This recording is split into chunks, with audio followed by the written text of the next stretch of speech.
احادیث و اذکار، دلوں کو حدیث سے جوڑنے والا چینل۔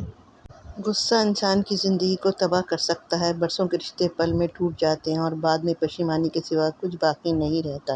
جب بھی غصہ آئے، نبی کریم صلی اللہ علیہ وسلم نے یہ دعا پڑھنے کی تعلیم دی ہے: اعوذ باللہ من الشیطان الرجیم، میں شیطان مردود سے اللہ کی پناہ مانگتا ہوں۔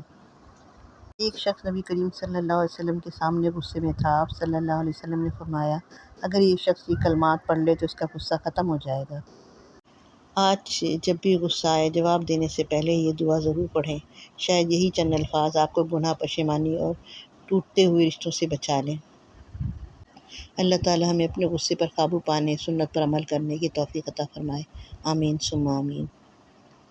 مزید مستند احادیث و اذکار کے لیے کمنٹس میں پسندیدہ موضوع ضرور بتائیں۔ اگر ویڈیو پسند آئے تو سبسکرائب ضرور کریں۔